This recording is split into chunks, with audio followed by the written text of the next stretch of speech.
దళపతి విజయ్కి చెక్ పెట్టేందుకు రంగంలోకి పవర్ స్టార్.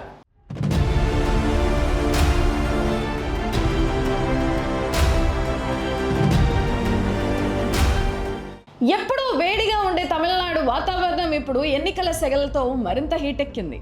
ఒకవైపు అధికారం నిలబెట్టుకోవాలని చూస్తున్న డిఎంకే, మరోవైపు పాత వైభవం కోసం పరితపిస్తున్న అన్నా డిఎంకే బీజేపీ కూటమి. కానీ ఈసారి వీరికి నిద్ర లేకుండా చేస్తున్న కొత్త తుఫాన్ పేరు దళపతి విజయ్. టీవీకే పార్టీతో విజయ్ ఎంట్రీ ఇవ్వడంతో అక్కడి లెక్కలు పూర్తిగా మారిపోయాయి. అసలు తమిళనాట ఏం జరుగుతుంది? బీజేపీ వేసిన పవర్ఫుల్ స్కెచ్ ఏంటి?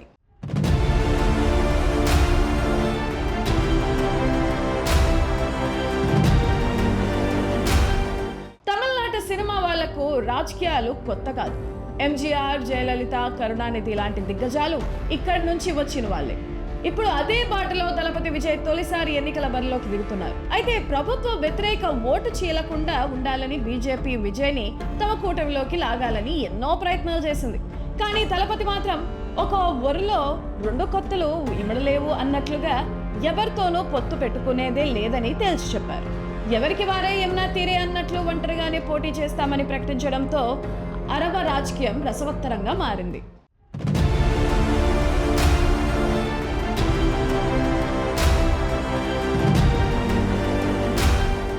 విజయ్ ఎంట్రీతో అలర్ట్ అయిన అన్నా డిఎంకే బీజేపీ కూటమి ఒక భారీ స్కెచ్ వేసింది.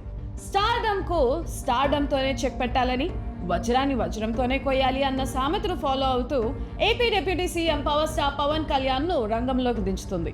తమిళనాడులో పవన్ కళ్యాణ్కు ఉన్న క్రేజ్ గురించి ప్రత్యేకంగా చెప్పాల్సిన పని లేదు. గతేడాది మదురైలో జరిగిన మురుగు భక్తర్గల్ మానాడ్ కార్యక్రమానికి పవన్ వచ్చినప్పుడు లక్షలాది మంది పోటెత్తారు.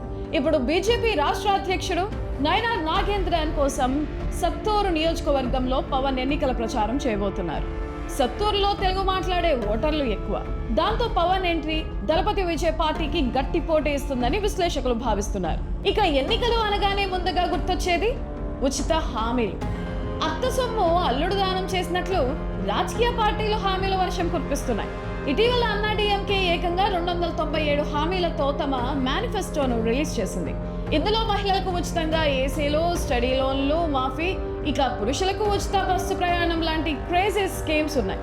ఇది చూసి జనాలు ఆశ్చర్యపోతున్నారు. ఏప్రిల్ 23న తమిళనాడు ప్రజలు తమ తీర్పును ఈవీఎంలలో నిక్షిప్తం చేయనున్నారు. మే 4న ఫలితాలు రాబోతున్నాయి. పవన్ కళ్యాణ్ ఎంట్రీతో సత్తూరులో బీజేపీ జెండా ఎగురుతుందా?